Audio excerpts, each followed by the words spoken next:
You're listening to the Believe in Giants podcast with two-time Super Bowl winner Carl Banks and the voice of the Giants, Bob Papa. Welcome to another edition of Believe in Giants. Bob Papa, two-time Super Bowl champion Carl Banks. Another disappointing loss yesterday as the Giants blow a lead in the fourth quarter. They get the lead. Defense gives it right back up. And the end result is Green Bay a 27-20 win. Carl, I thought that they tried to mix some things up. You and I were just talking about the ill-fated 3rd and 10 prayer from Jordan Love. But the results still wind up being the same. Yeah, Bob, it's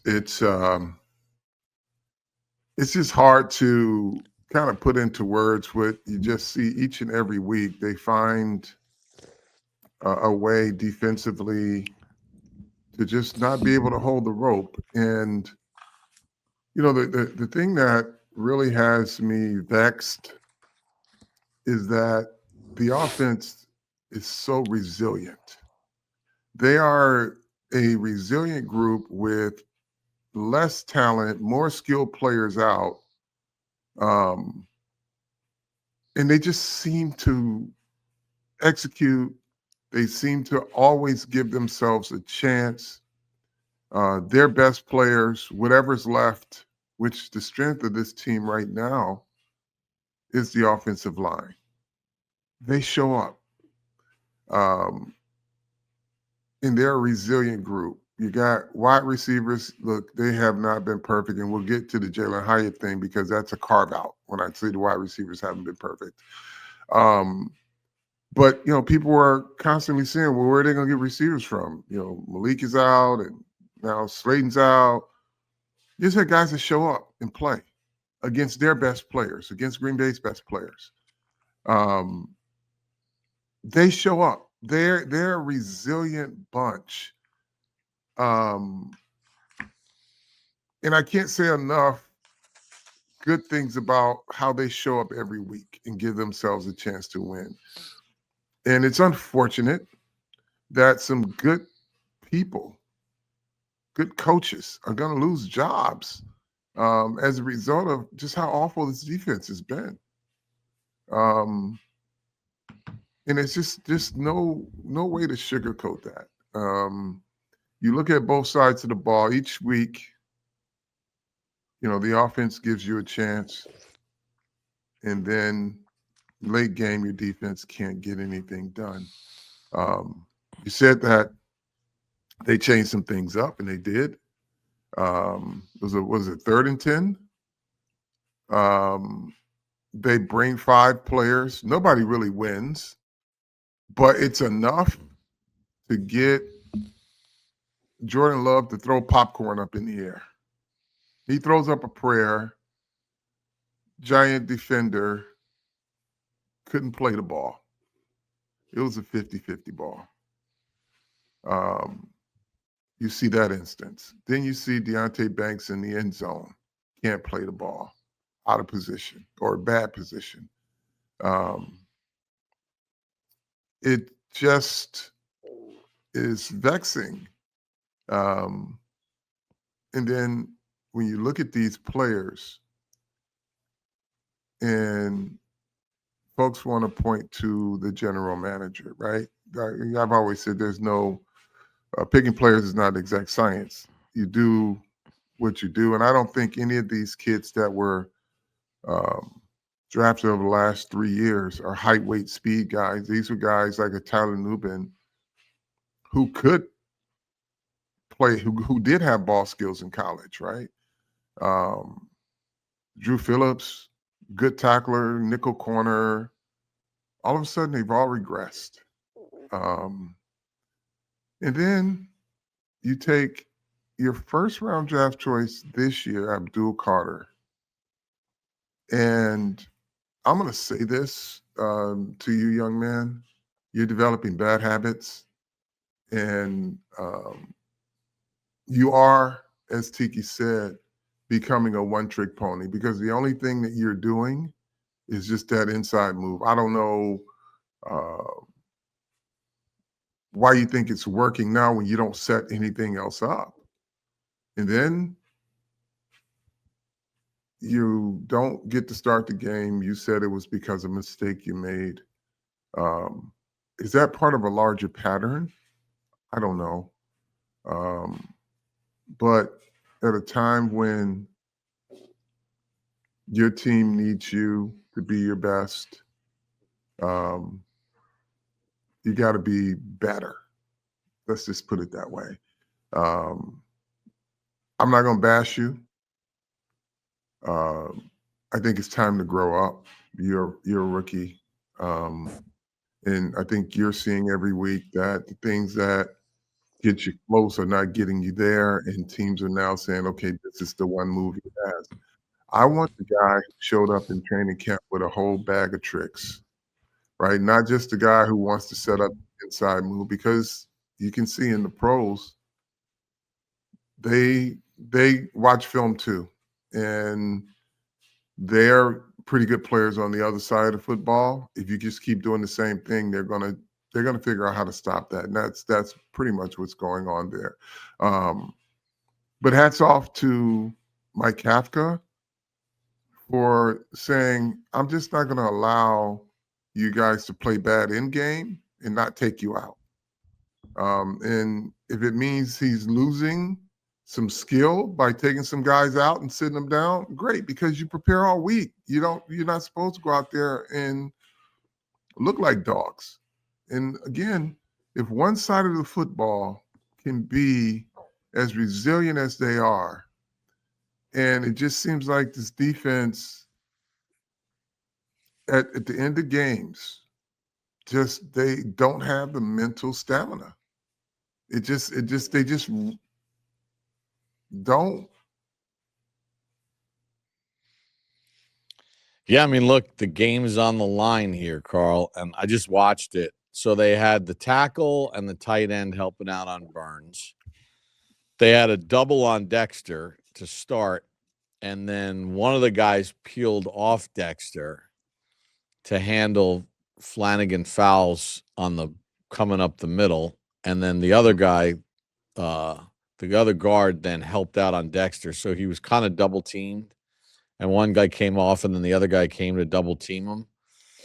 Alexander didn't win his one-on-one, and Abdul Carter didn't come close to winning his one-on-one. Like, that was a situation there where you had three guys in one-on-one. Somebody's got to win, and somebody's got to get in Jordan Love's grill and get him to the ground. And he was able to hold the ball for like 4 seconds, pat it, backpedal, and then he does that. He throws it up.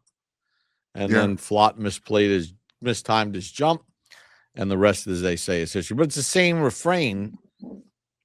So I don't know, what does that mean? I mean, are we talking about just you're playing with guys that aren't good enough, right? That I don't buy that. I don't buy that. They're not coached good enough.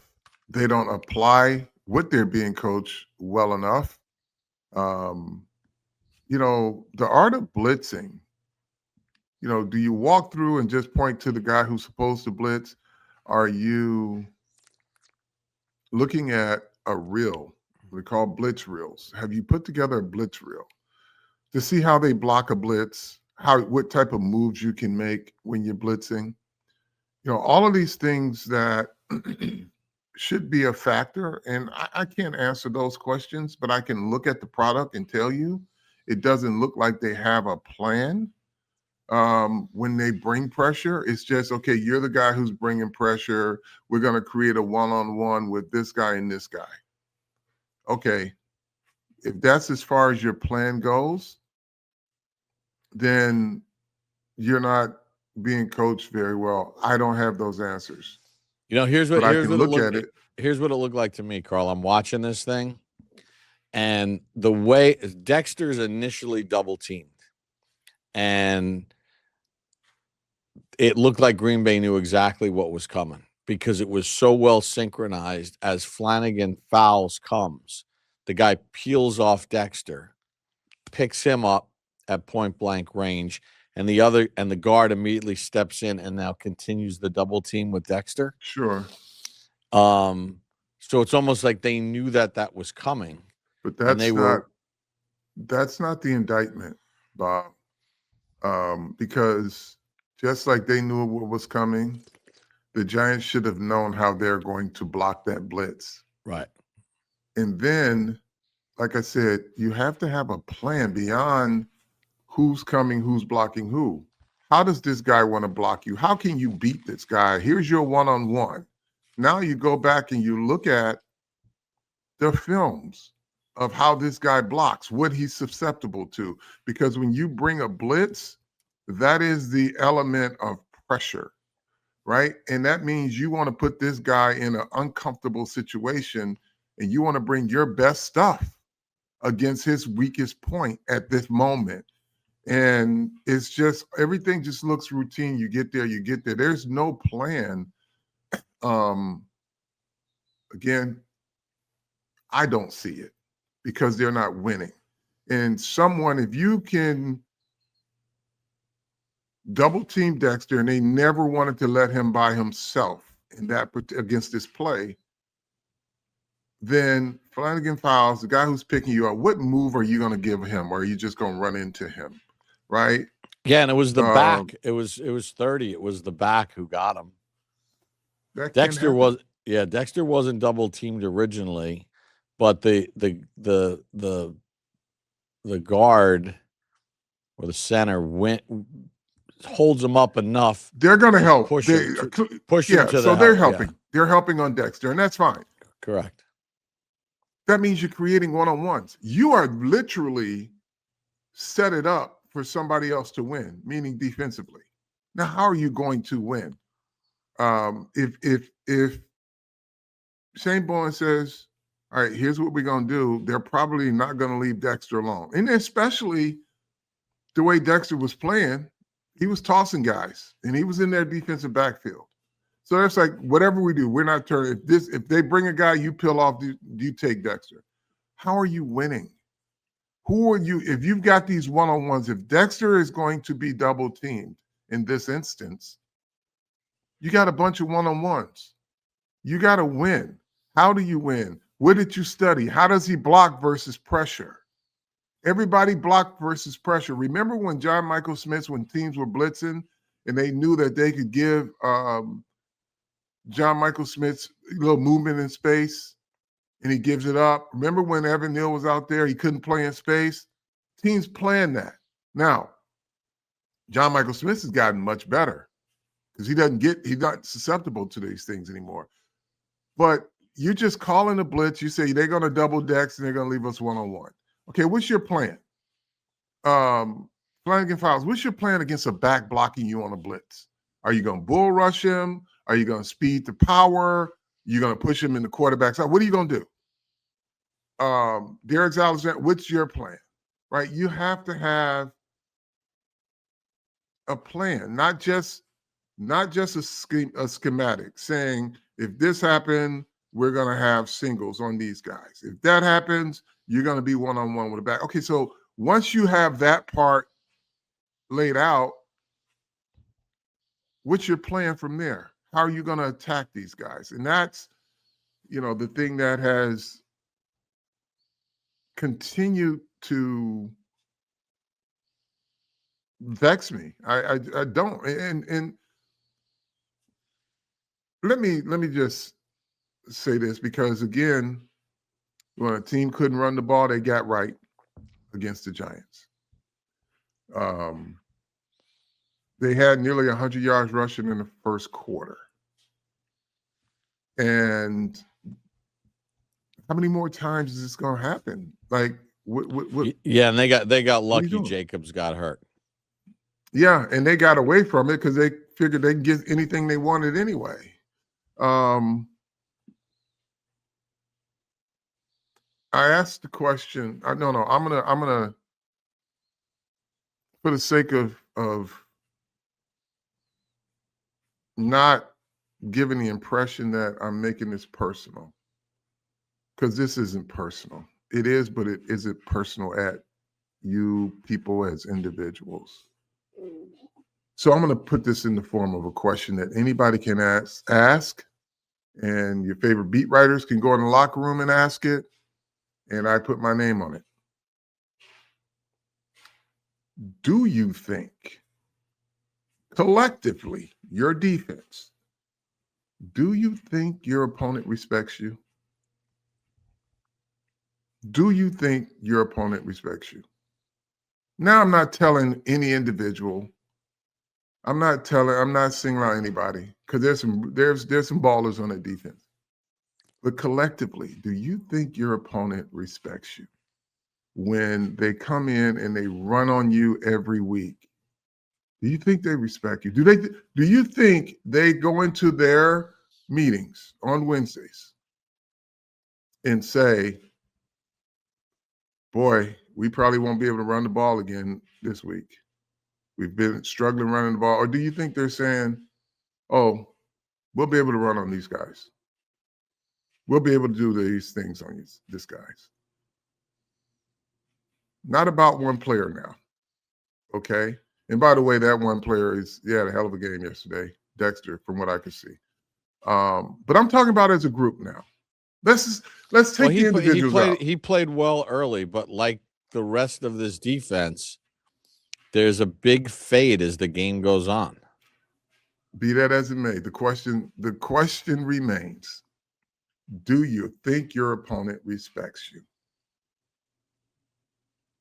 You know, because you can go man to person, but look at it.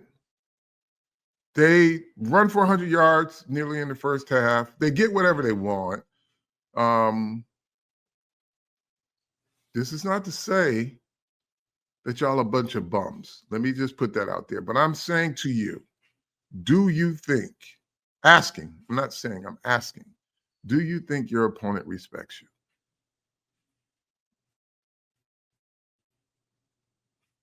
That is my question of the day. And somebody should probably, or a bunch of people should answer that. And that goes for coaches too. Defensive coaches, do you think your opponents respect you? Well, Carl, I think because the same thing keeps happening week after week. Yeah, I mean, that's the unnerving part about all this, right? The unnerving part about all this is the fact that, you know, it's just every week, you know, we talk about a team struggling offensively coming into the game. They haven't done this, they haven't done that, right? Green Bay struggled mightily against the Eagles on Monday night. Guess what the Giants are going to get this week? The Giants are going to get Detroit coming off a loss to Philadelphia in which they did nothing offensively. And they're going to be looking at it as, right, the get right. Yeah, and here's the thing. Unlike all these other teams that you've played against, Detroit will pull out that bully stick and beat you out of their building offensively. Because if they smell a get right, they're going to bludgeon you with the bully stick. So just be prepared, because once you, and they practiced against Detroit, they know what that mentality is. Can you match that? Can you match that for the entirety of the game, or can you just do it for 2 quarters, 3 quarters? Can you apply what you do to your advantage, right? Philly had some dogs up front that came to play. The back end of their defense, they showed up. They showed discipline. Same Philadelphia team that you guys played against. It's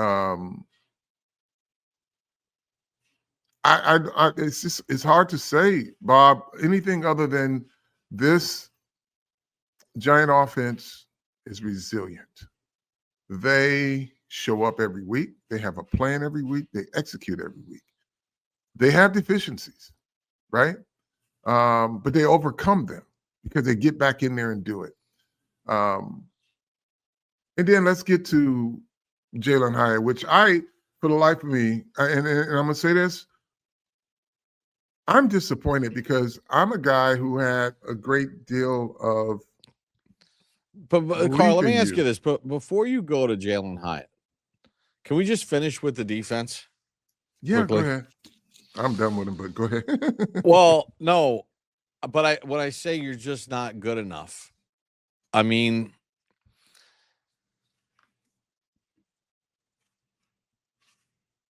what they're doing. I mean, I know Micah McFadden got hurt, and now Muasau got hurt. And you know how many teams? How good are you at your third string?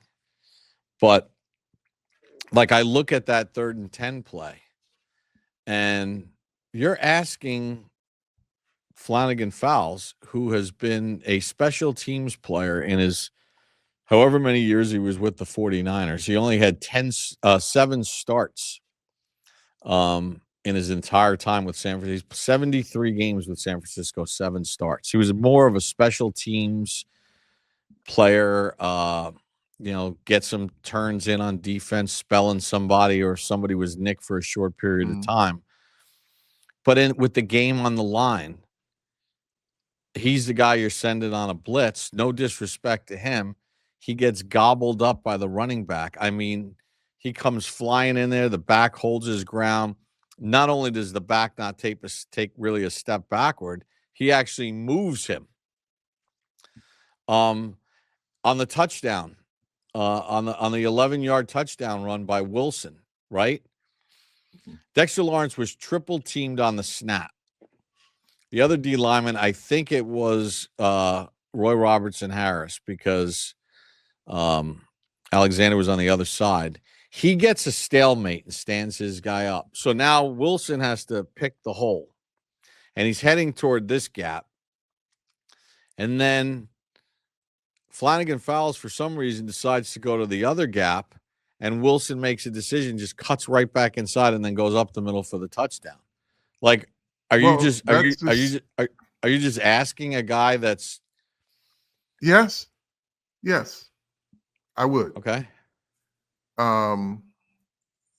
Not good enough in crucial times doesn't fly with me when you're good enough for 3 quarters. When you're good enough to do some things, and then all of a sudden, it don't take, let me just say this, Bob, from experience. It doesn't take much skill set to go in and blitz a running back. You, number one, you should be equal to or bigger than the running back. Coach him how to blitz, right?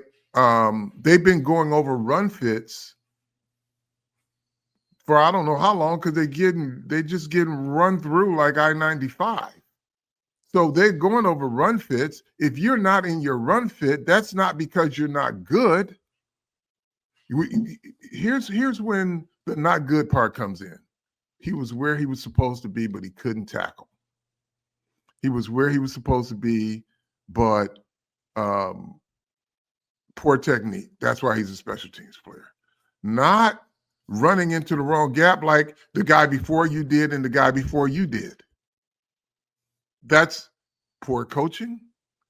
That's poor execution. Because I'm sure they correct it, and yet y'all keep doing the same thing over and over again. Same runs. It's the same runs. So that part I don't buy. And on the 3rd and 10, that wasn't Corey Black out there. That was Cordell Flott. Execute better. Yeah, On he the missed time to just jump the whole thing. right on the touchdown in the end zone. That wasn't Corey Black. That was Deontay Banks. He's got the ability to do it. He's not doing it. So I don't buy it's a backup in there, and Corey Black probably paid his guy better than those two. But you gotta coach him better. You gotta play better. They just come out without the plan. And the thing also that just really it amazes me how a guy like Brian Burns can play with the fire he has for the entire the entire game.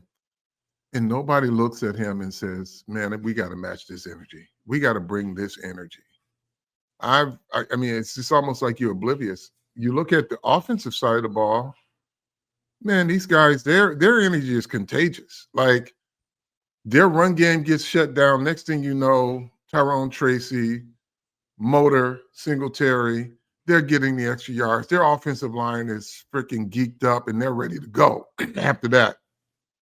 And then they just progressively get better. Brian Burns is on 100 for the entire game.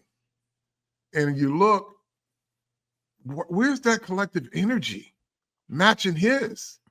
It's not much to say, Bob, other than, the question for the collective is, do you think your opponents respect you?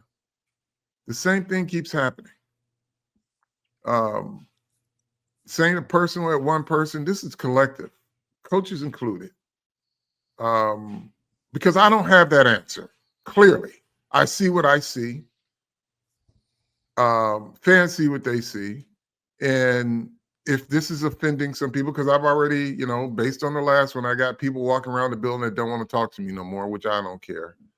But it is the truth, right? Or it's a truthful question now. The resilience is on one side of the ball. And mistakes keep happening, and that's not good. And it's not okay if you're trying to win football games. It's just not. Coaches always say, maybe we got to coach that better. Well, you got to coach that better. Players got to be better. You stand at your locker and you say, I got to make that play. Yep, you do. You do. And I just want to get to this Jalin Hyatt thing because he doesn't have a bigger supporter than me. I always supported the kid. But again, your situational awareness sucked. And I legitimately, when he stopped his route and turned to look for the football, I legitimately thought that maybe this was an option. Because, and I had to wait until I saw Amani Toomer, and then Tiki came on right after the game, and he said, no, that's not an option. You don't have that option on that route. You got to run the corner. If nothing else, you're breaking up the pass. And, because Kevin Gilbride had a lot of these quarterback receiver had to be on the same page type thing. It's funny you mentioned that, because if that was a Gilbride offense with Eli and Amani and Cruz or Plaxico, that route would have, when that corner started to drift to the outside, Plaxico, he used to do this against the Eagles all the time. Eli would read it like Plaxico, and Plaxico would then just take it to the post, and that's a layup of a touchdown because there's nobody in the middle of the field. But we know that with Jameis and Hyatt and this offense, that was not part of the equation here. Right. And Amani and Tiki both said, no, we don't have that. The way the ball was thrown, the receiver had to go there. And so because the ball's out before Hyatt even starts to make the cut. Correct. Jameis is throwing it to that spot. Right. So that's not an option. And so that part is the most disappointing part for me because, he doesn't have a bigger supporter than me. But, when you make those types of decisions that literally ended the game, your situational awareness, not there. You don't have the sense of this game. I need to make a play and execute what they're calling for my team.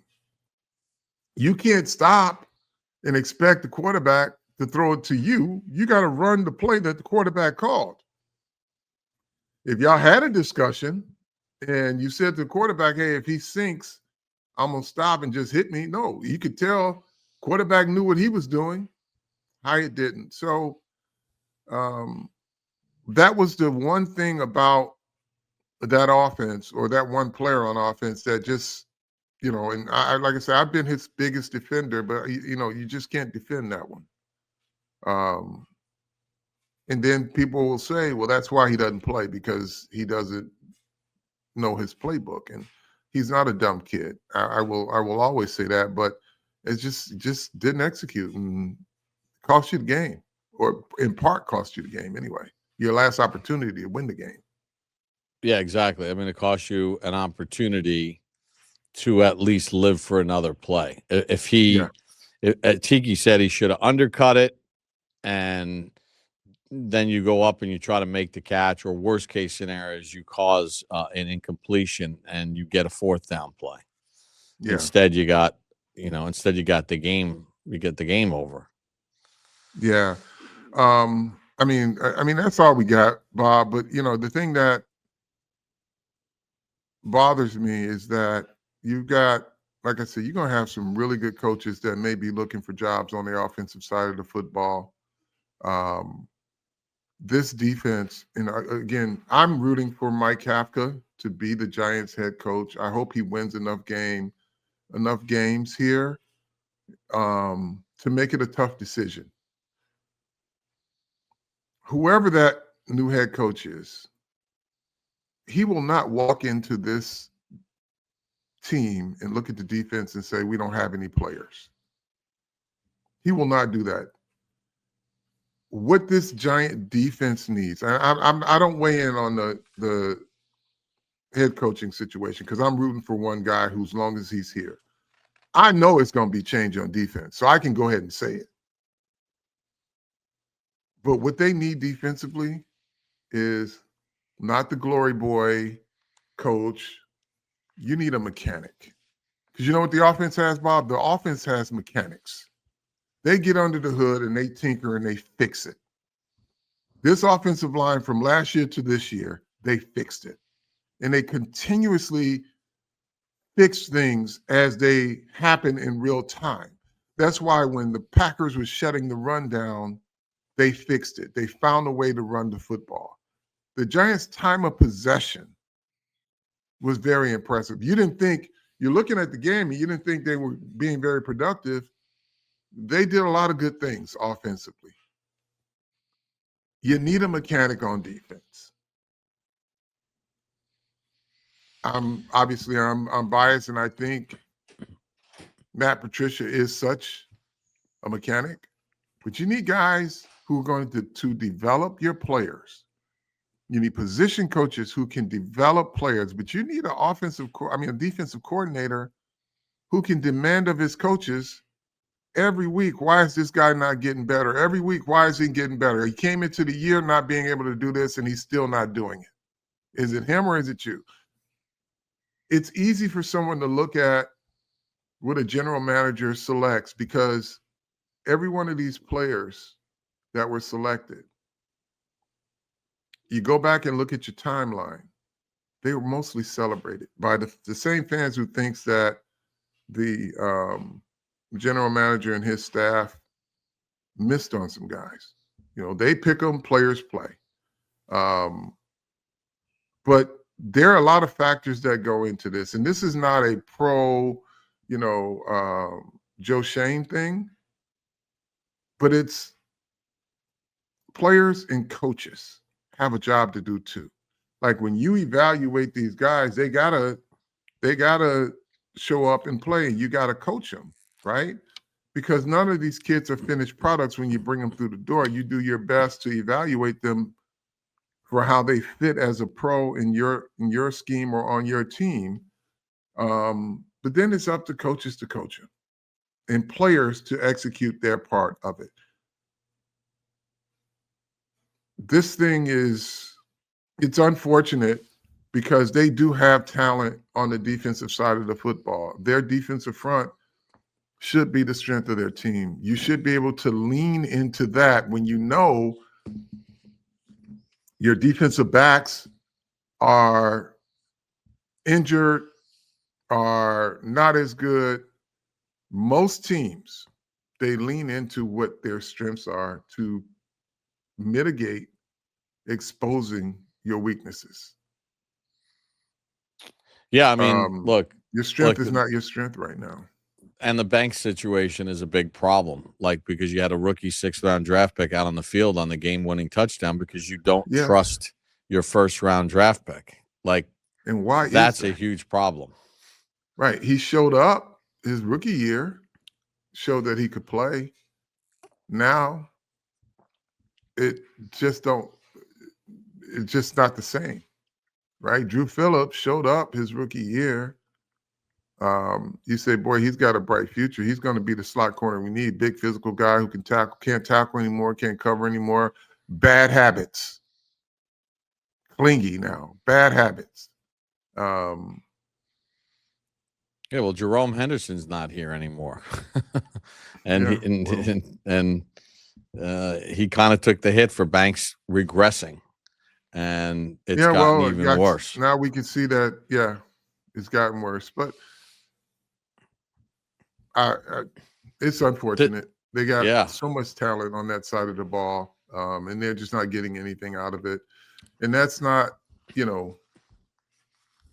a player evaluation situation. When they walk through the door, you see their first year and you say, boy, he can play. He's got the future's bright with this guy. Then all of a sudden he regresses. That's not on the GM for picking that player. Might be on the GM for the coaches that are coaching that player.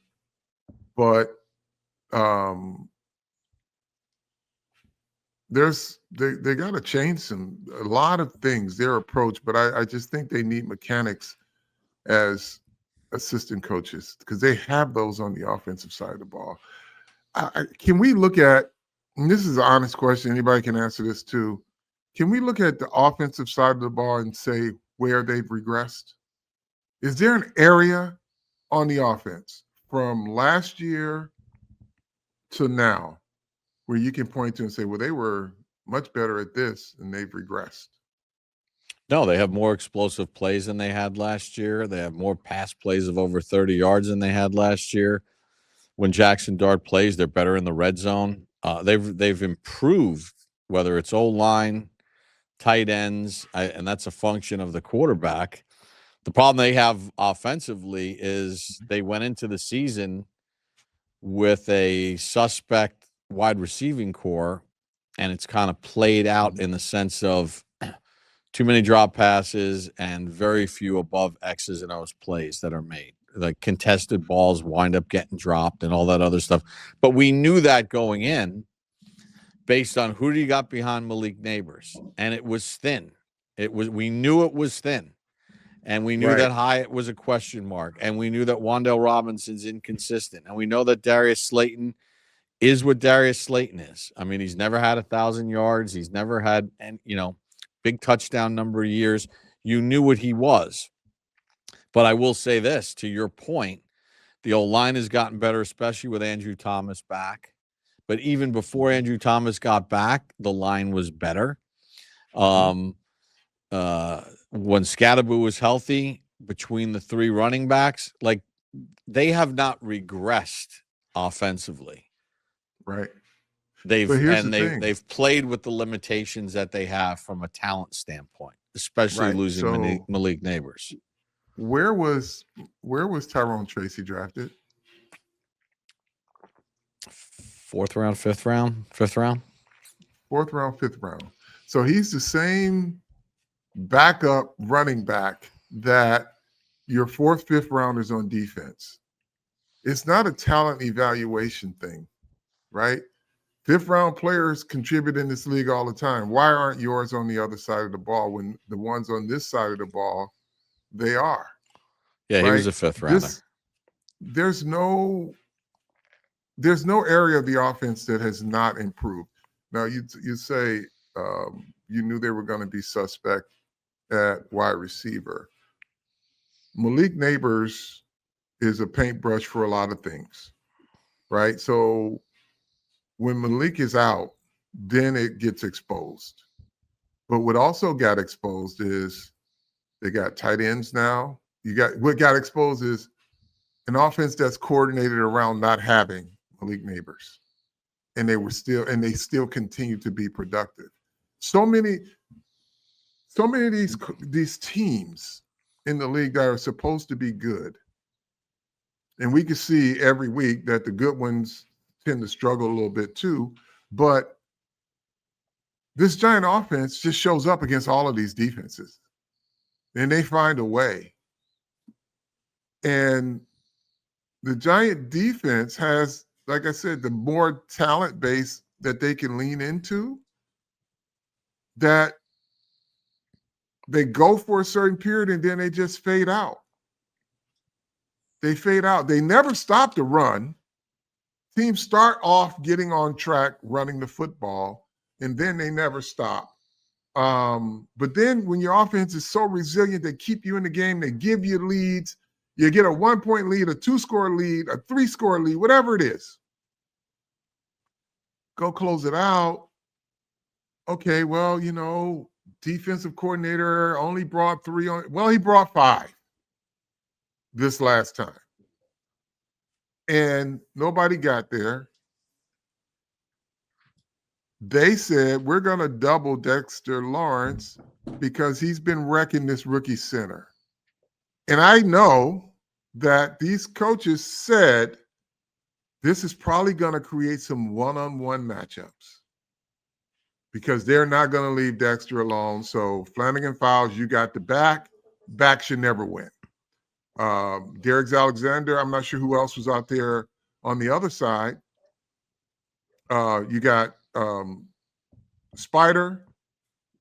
Somebody got to win. Yeah. Abdul Carter got manhandled by the left tackle. And Abdul Carter. He got manhandled. He gained no ground. Where your best stuff has got to come forward. Blitzing is when you pin your ears back and you turn your guys loose. There's got to be a guy who can't block your guy. And the only guy who got pressure on the play and it was late, and actually got a hit on the quarterback was Burns, who was double teamed with the tackle and the tight end, and then he looped around finally late because Love was just holding it and back and holding it. So then he finally said, "All right, I'm going to change my course here." He loops around inside. He gets there a step late, but he gets a hit on the quarterback. Yeah. But Alexander got stonewalled. Abdul Carter got stonewalled. Flanagan Fowles got washed out by the running back. The blitz period is when they open up the gates and the dogs come out. Oh. That's when, you got the dogs barking on the other side of the fence and you open up the gate and the dogs come out and they just go do it.